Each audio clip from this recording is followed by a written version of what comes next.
We welcome Dr. Riza Asmat. Dr. Asmat is a full professor in political science at the University of Alberta. He has previously held faculty positions in management, sociology, and political science at the University of Toronto, Melbourne, and Oxford, and he has worked for think tanks, consultancy, development agencies, and NGOs in the United States, Canada, UK, Australia, and China. He was formerly trained in philosophy, public policy, international studies, and diplomacy, and social and political science, as well as in various East Asian and European language. It's my pleasure to welcome you now, Dr. Asma. First and foremost, I'm going to be talking about white privilege, and I'll be looking at it, drawing inspiration from the Canadian context, and then bringing the sort of case studies to Europe, where I'll be looking at Norway and Poland, and then I'm going to bring back the lessons learned from there to sort of apply to the Canadian context there. So in the next few minutes, that's my sort of goal here. It's an impossible task in this short time, so what I'll do is I'll actually paste the several. I've done two working papers, which is taking white privilege and privileged conceptions and applying it to Europe, as well as applying it to China. So if you're really curious afterwards, you can see the papers in the chat there. So this is a project that's really trying to understand privilege in a multicultural society. And especially within the North American context, we're looking at white privilege. I have to acknowledge the fact that I'm a trained sociologist. When we talk about whiteness, that's problematic as a concept to begin with. So there's a host of issues there. It even got to the point where sociologists even gave up on trying to define what an ethnicity is or what an ethnic group is. And the same holds true for white or whiteness. I am completely and aptly acknowledge the fact that white as a construct is problematic. You know, as I talk through this sort of presentation here, I want you to try and bear in mind that I'm looking at it as a concept. I'm looking at it as a concept between, at least in the Canadian terms, you might say, visible ethnic minorities versus, say, the dominant groups in society.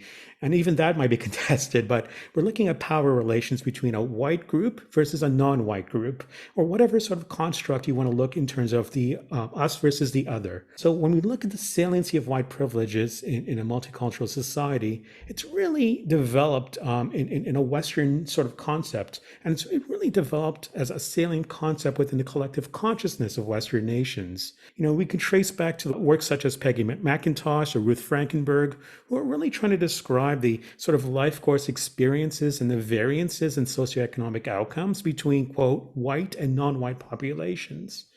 And so crudely put, white privilege is this notion that the white population, however we would like to define them, in aggregate, have more advantages on the basis of being white. And so perhaps the most vivid example of this sort of hyper-awareness surrounding white privilege is situated within distinct cultural milieus, primarily in Canada and Australia, the US and UK, surrounding ideas such as concepts such as wokeness or political correctness or cancel culture. And in fact, you know, amongst our students, this has been quite galvanizing for many politically left young individuals in the university campuses. So for those who participate in this sort of cultural milieu, an emphasis is really on being aware of one's own privilege, advocating for progressive and liberal societal changes, notably for marginalized and hidden groups, and exposing those actions or languages that are deemed sexist or racist or homophobic or otherwise problematic. You know, we've also seen actions where individuals are being called out for their past actions or speech and have suffered reputation loss to even employment termination. So there's been a plethora of both public discourse and intellectual examination about white privilege in ethno-racially diverse settler societies such as Canada. And discussions pertaining to societies which traditionally have low levels of ethno-racial diversity are less prevalent. So if I speak about white privilege in Poland, or if I speak about white privilege in Norway, it's often seen as quite alien. And I'll get to that in a moment when I talk about the case studies. So I'm going to disaggregate white privilege in two kind of strands. There's a popular discourse and there's an academic discourse. They do interrelate to some extent, but they do have different outcomes in many respects.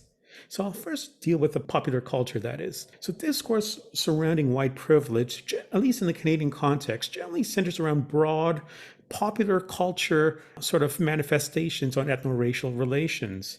So, for instance, there's activist organizations who talk about Black Lives Matter. In the entertainment and arts industry, there are television shows, movies, or comedians and musicians or artists have raised awareness of privilege and ethno-racial injustices through their own work. Now, it's really interesting to note the public's reaction in Canada. It's been decidedly mixed. Supporters have either praised it, and they said these actors, these figures in popular culture are being, quote, woke to their privilege. They're publicly acknowledging it, and in principle, helping to further a productive dialogue or discourse on the advantages or disadvantages, rather, faced by non-whites. Whereas critics can be seen in two different camps. The first group talks about these acts of privilege checking as merely cheap talk, and these figures could and should be using their influence and wealth to actively address inequalities between whites and non-whites. On the other hand, the second camp dismisses the idea of white privilege completely. They reject the notion that white individuals, or however we're going to classify them, that is, derive any advantage from their whiteness solely. Whereas if we look at the academic discourse, we really see that it focuses on the research on unearned advantages, quote unquote, awarded to whites in society, and conversely, the challenges faced by visible ethno-racial groups, rather. I'll give you a great example. When we look at McIntosh's analysis, although it's almost 3 decades old, it's still quite highly informative. Amongst the 43 examples she utilized, the most prominent being what sort of advantages do whites have relative to non-whites? The example she talked about was being able to find a bandage in one's own skin tone, not being racially profiled while shopping, finding academic courses that discuss the history and culture of people who resemble you. Someone like McIntosh, these were sort of the micro level understandings of what privilege is. Now, many of the earlier works also focus on the role of exclusionary discrimination played in the functioning of white privilege, but they never generally discuss how the white population accrued that privilege. And so, there's a really kind of a quote by Leonard in 2004, who talks about this gap philosophically, which says, being white is analogous to traveling down the road with money being placed into your pocket absent your awareness. It's this idea of the lack of awareness of the privilege that one has. And so we can argue that one of perhaps the most visible and prominent display of white privilege can be seen in the labor market outcomes. A few years ago, I wrote a book called The Ethnic Penalty, where I was looking at the education to labor market experiences of minorities in the Toronto context. So basically, it's just your standard returns to education, sort of analysis from an economic standpoint, but also it's talking about interviews and looking at what sort of experiences the visible ethnic minority populations have versus, say, the non-visible minority populations have, and why there are variations in labor market outcomes in spite of the fact there's similar education levels.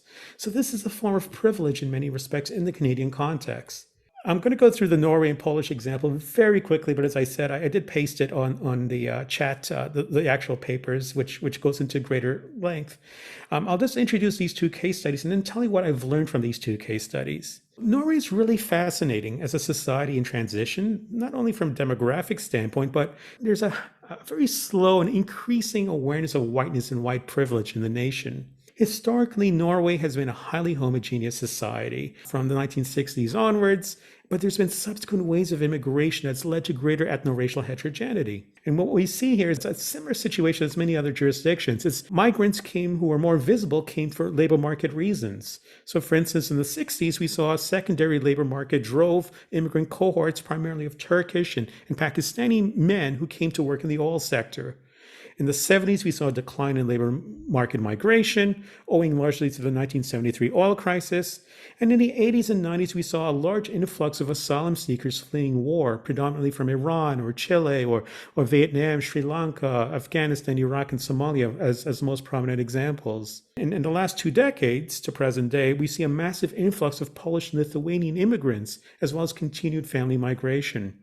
Now, what's really interesting is that the demographics of this country is shifting dramatically. Since 2004, for example, the percentage of persons born in Norway with only Norwegian parents and grandparents shrunk from 85% to 71%. About 28.6% of the population has some foreign background. 53% are first-generation immigrants. And we're really seeing this in terms of the shifting demographics when we look at labor market outcomes, where there's a growing ethnic penalty. That is, there's a discord between one's education and human capital, and formal training versus what the labor market outcomes are on relative terms. And so we're seeing an ethnic penalty for both the white and non-white immigrants, as well as exclusionary discrimination against immigrant groups by the native population. So the paper talks about the consequences of that and what we can learn from that and bring it back to the Canadian example. I ask you to just pause with me for a moment as I introduce the Polish case, and then I'll give you some of the lessons learned. Similarly, we can say that Poland is one of the most homogeneous nations in Europe, and until recently has had higher rates of immigration than immigration. In part, this is why if I talk about white privilege in Poland and I speak to my Polish colleagues about that, it's as though there's no salience here, at the surface level anyways, because understanding of ethnicity, race, and racism themselves only exist within a very narrow conceptual framework. So both in public and academic discourse in Poland, the depiction of racism is quite rare and generally focuses on non-white immigrants' experiences. So the extremely scant research that's been done on the experiences of visible ethno-racial groups in Poland paints quite an interesting story. Racism in Poland is a manifestation of both violence being targeted at perceived outsiders and in the forms of everyday practices of discrimination and exclusion. And this is particularly true for a very, very small Muslim community that's extremely small relative to the size of the country. What we see here is that in the Polish case, the ruling Law and Justice Party has fueled anti-Muslim sentiment to further their own political ends. And it's quite an outlier in the European context, but it's still quite interesting to see how privilege is understood. So what I found was three things. So again, I just want to introduce these cases and tell you what I actually found in terms of how privilege can be understood using the Polish and Norwegian case and try to bring it back to the Canadian case. What the experiences of Norway and Poland really suggest, in a nutshell, is that white privilege is determined by three elements. First, there's a clear evidence of an ethno-racial hierarchy, whereby those who are constructed as white receive increased privileges relative to non-whites. It's a relational sort of construct here in terms of the privileges. So it is plausible non-white groups are doing much better than ever before, but their frame of reference is not to other non-white groups' experiences, but rather it's to the white groups' experiences who are seen as much more privileged than their own. So we do see, at least in Norwegian, in the Polish case, is that whites are receiving increased privileges in the geographical, cultural, and political realities they occupy. Second, there is a disenfranchised established minority population in both societies where those who are phenologically different than the dominant population and who through the articulation of their dissatisfaction begins or sustains a public debate on their marginal position in society. Third, there's a clear link between the dominant population and the past exploitation of non-whites through acts such as colonialism and slavery and imperialism. We see Norway, for example, possesses all of these three elements. There's been a growing awareness of racism and ethno-racial privilege within both popular and academic discourse, although it has not been as salient as it is in contexts such as Canada. This can be explained by the fact that there's this sort of historical myth that Norway, as an oppressed nation, is not tainted by association with colonialism and slavery. And it's relatively recent, there's an influx of non-white migrants into Norway. I would argue that over time, we're going to see white privilege, at least as a concept, as looking at it through relational terms between who has power, who does not have power, even to having a bandage in one's own skin tone, for example, as McIntosh would talk about. We're going to see white privilege becoming more significant, at least in those kinds of non-traditionally ethno-racially diverse societies such as Norway. Poland, in contrast, has none of these elements at present. So white privilege is likely not really to emerge as a dominant concept, but it does not mean it's not salient. So if we look at the Ukrainian population in Poland, if we look at many of the migrant sort of populations in Poland who are white, they do have characteristics that are very similar to the non-white populations in Canada. Insofar, they are in a marginalized positioning. And so there is a privilege amongst the Polish population relative to, say, the Ukrainian ones as well.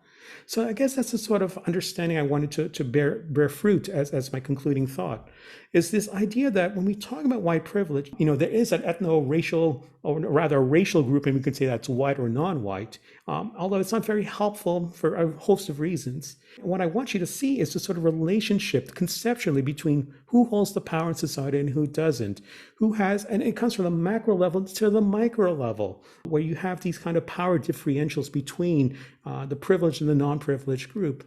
And I think what the Canadian context really helps us is to at least have a conceptual framework to understand this relationship of power differentials between the white and non-white groups. And second, as the first presenter was talking about, there is a sort of a multicultural philosophy, a bicultural philosophy, intercultural philosophy. There are philosophies that can inform public policies that we can utilize from the Canadian experiences and at least try to engage with that in traditionally non-diverse societies such as Poland and Norway. As in one of my papers, I talk about China as well. So it's a very similar situation there. So thank you for listening to my very brief comments on this.